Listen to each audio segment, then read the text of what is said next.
Hello everyone, Uncle Gene here. Today I want to cover some topics that a couple are getting missed, and I found some really good ways to add weight to a rolling stock, and also how to clean your rolling stock. Now a lot of people just put a paper towel and some alcohol on the track and they run it back and forth to wipe the wheels clean. But if you're like me, you've got some cars that are old. I mean, these are 40 years old. And every so often you got to take them apart and give them a thorough cleaning. So I'm going to show you a quick and easy way that works great, and adding the weight that's really the best in my opinion. Okay, on your box cars are about the easiest to do. Just pop the cover off, you know, that's pretty easy to do. What I do then, I take plain solder, pull it out, and I cut strips that will fit inside the box car.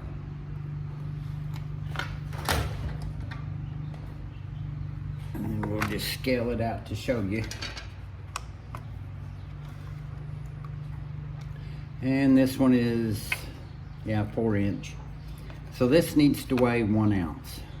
So I put the lid up there, I put the trolley up there, chassis, and it weighs 83. So what I do is 1, 2, 3, and I just keep adding these until I get about 1 ounce.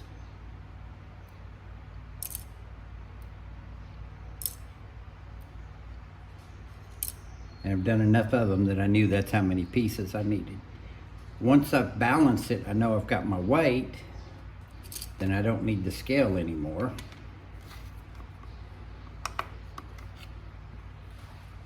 Then I just take the chassis,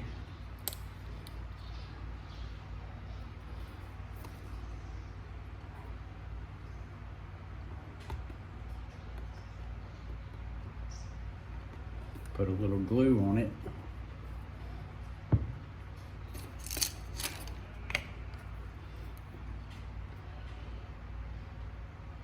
and just lay these across the bottom.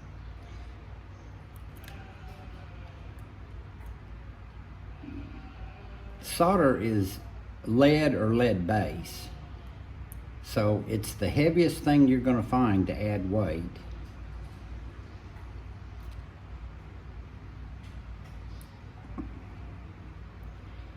And when you add weight to a car, I see some guys put nuts and bolts and they stack them. And you don't want the weight to be high, because then your car is top heavy and it's still going to wiggle around.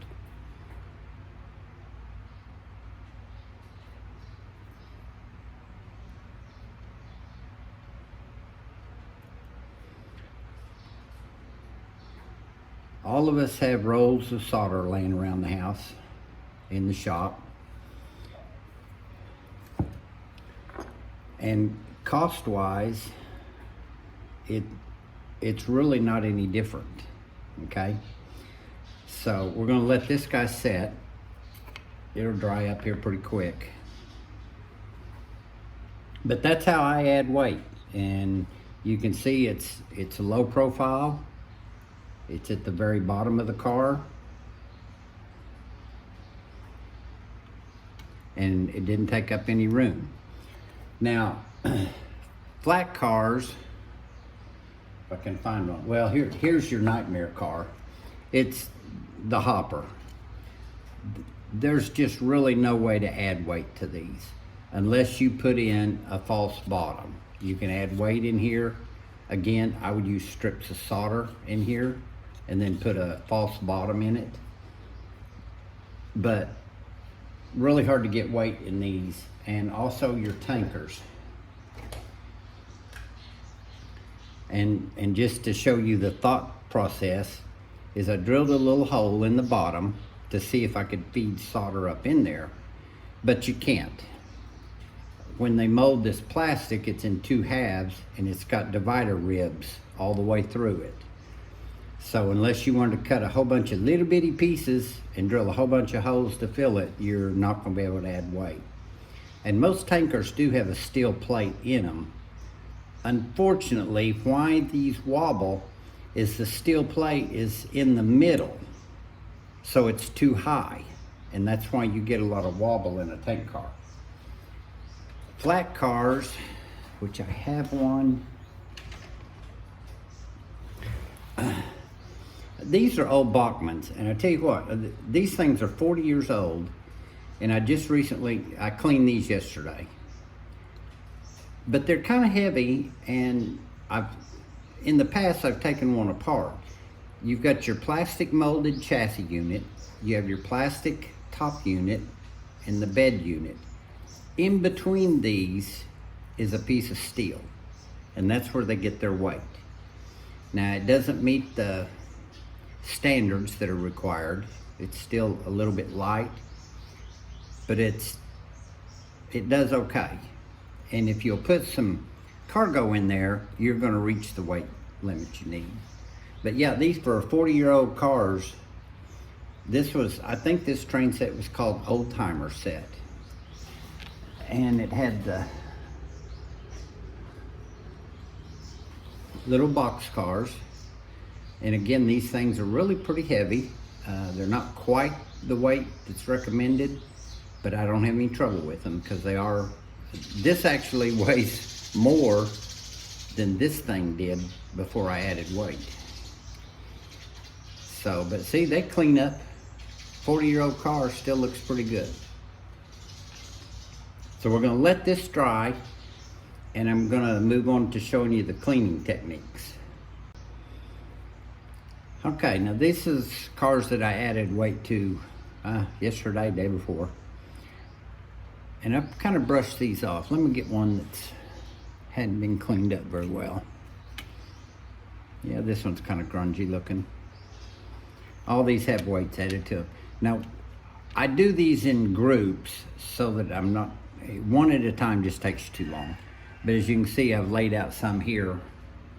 All the same make and model, same manufacturer, so I know the wheels are all the same.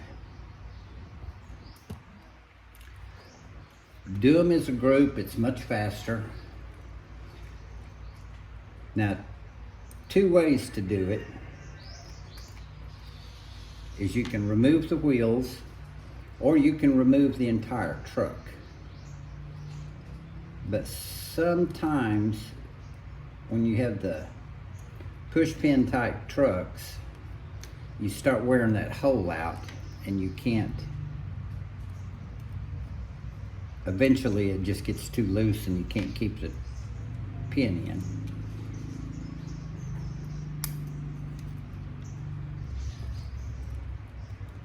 But I will get a whole series of these that I know are the same manufacturer, same wheel size. And I'll take all the wheels out, set all the cars aside. Then I take a bowl of mild dish soap water,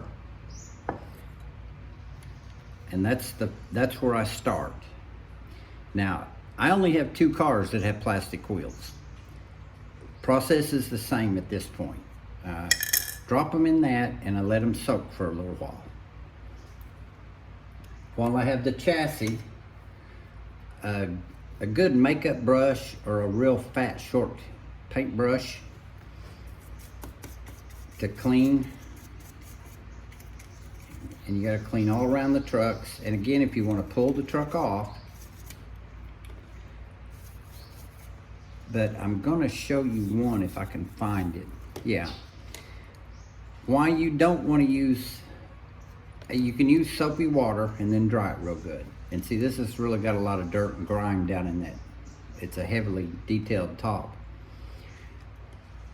Do not use alcohol on the plastics, because when you do, oh, that wasn't one of them.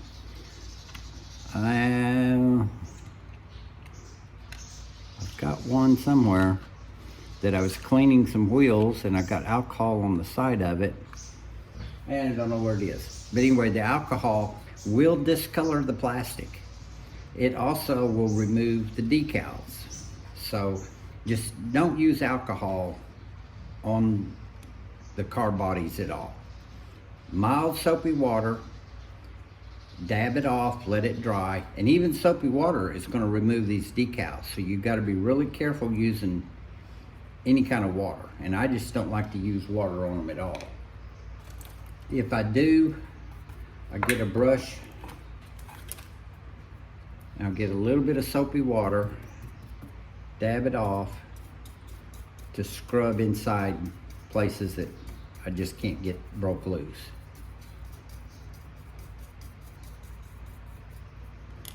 And go back with a drier brush.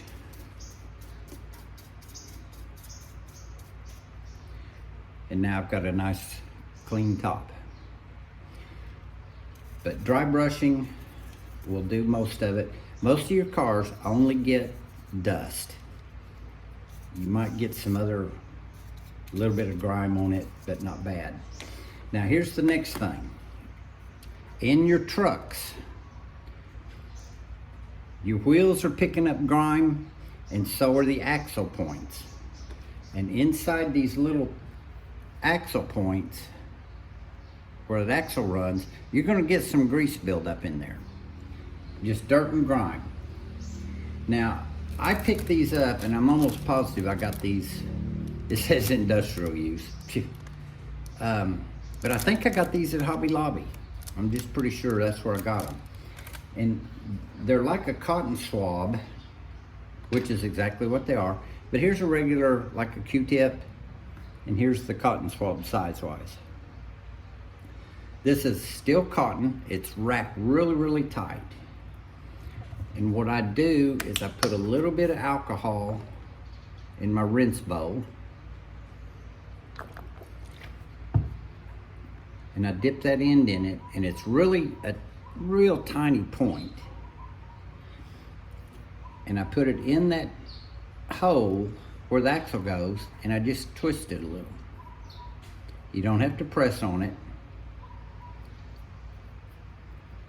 but that little point fits in there just perfect. And this is in scale, so it'll work just fine on any scale. And that's how I get, and if you look at it, there's the little tip is getting black, so that tells you there was stuff in that hole.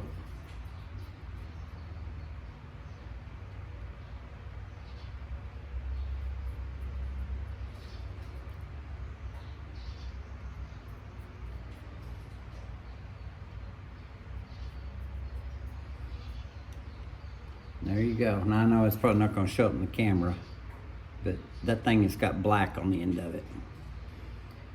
So that tells you right there, this was dirty in those holes. That's the basic cleaning. You don't have to do anything else to that. Now, all of my cars are just old, and they all have those Rapido couplers on it. And I don't have problems with them. They will get dirty also. But you've got a steel spring in there, so you can't use any kind of water, liquids, anything on it to speak of. So what I do is I take, when I really have finished all of them, I'll take my air compressor, I'll dial it down to 20 PSI, and then I'll blow this out real good. Now, if you have an airbrush, you can adjust them up to about 20 PSI and do the same thing. And just get all the dust and little stuff blowed out of these, and they work fine. So that's the cleaning the car. Now once you've got the wheels have soaked a little bit,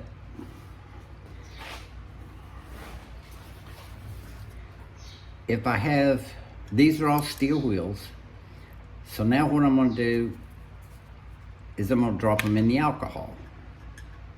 I'm going to kind of rub off a little bit of the soap. They're hard to get hold of when they're soapy. Kind of wipe off some of the soap so that you're not putting just soapy water in your alcohol.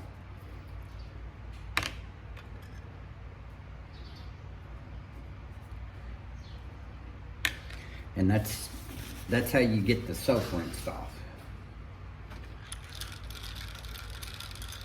I just kind of slosh them around a little bit.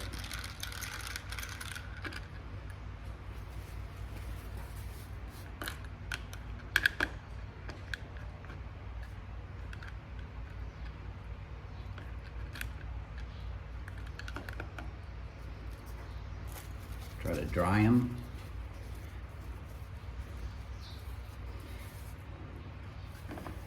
Now, here comes the next step.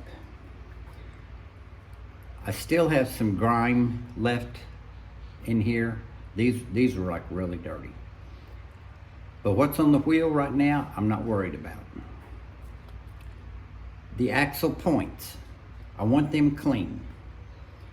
So get you a skewer stick, hold the axle down, and I know I'm kind of far away, you can't see it. And then take the flat end, press it on that point, and spin it. Turn it over, do the same thing.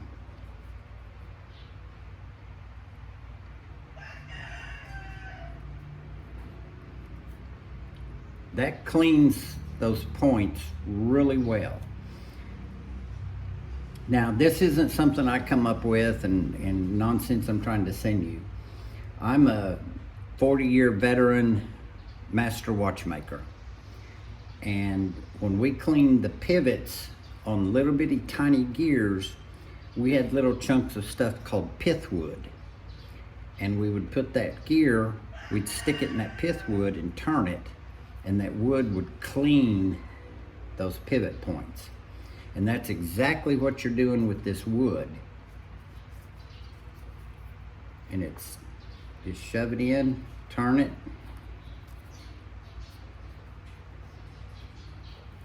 So what the soapy water didn't get off, you just scrubbed off with a piece of wood.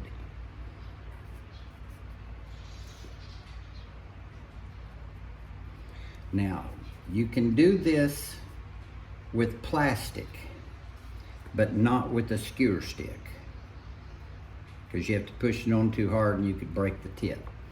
So if this was a plastic wheel, if you guys have any of your modeling wood, this is basswood or balsa wood. Much, much softer. Same thing, shove it on there, turn it, do both ends.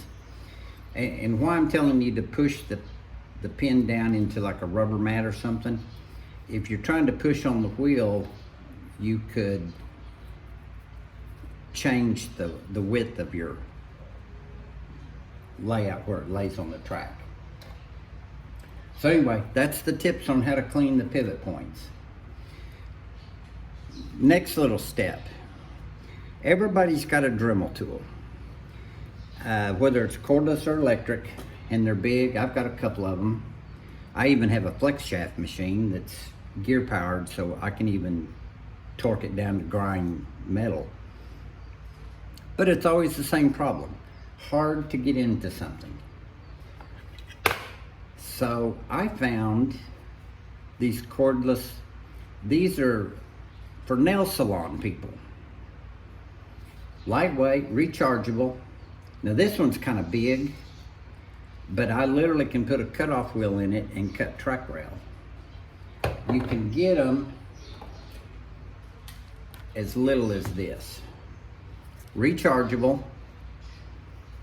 To unplug it, it's small, you can get into little areas, and you can change the tips from grinders to wire brushes or whatever.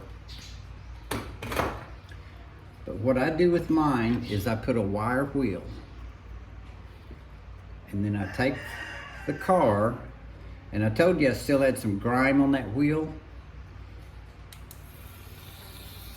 Just hold the truck in place, lightly get on it, and you can do both sides.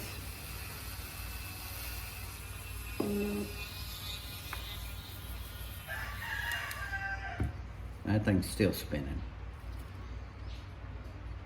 And you probably can't see it in the camera, but it just shines it right up. what you're doing is you're burnishing the metal.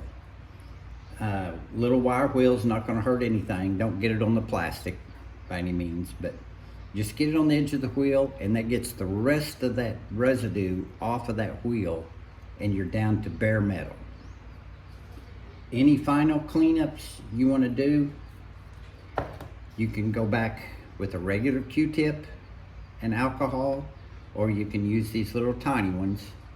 Touch it up, and if you think you got to wipe the wheel down again, just run across it. There's a million videos out there doing how to clean your engines, and I don't want to mess with that. I did all my engines a couple days ago. I use the same technique, other than I don't take the wheels out.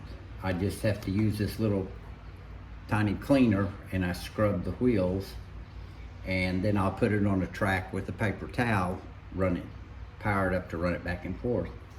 But I'll clean inside the wheels, because this is where a lot of your metal contacts are rubbing the inside of the wheel up on the top side. So I wipe down this inside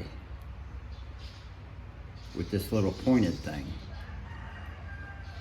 and I'll go all the way through all the wheels. I'll touch a little power to it and make the wheels spin part way around, and then I'll go back and do it again.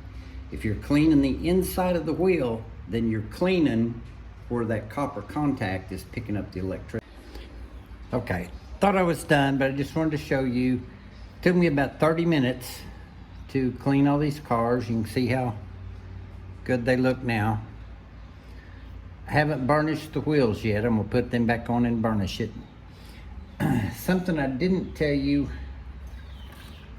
when you're using this little pith wood, you're gonna waller out some holes to where it's not as tight. Again, in the beauty supply, cosmetics, these nail files that women use, got the big thick foam pad.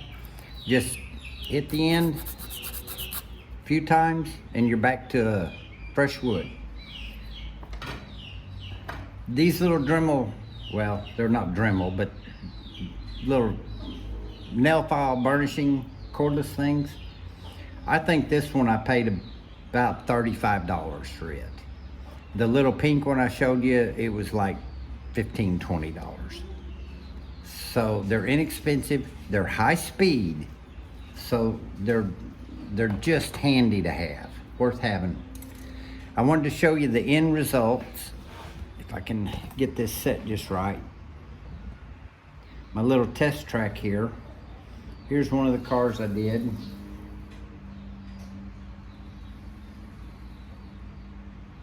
This thing is raised up maybe ½ inch, probably less.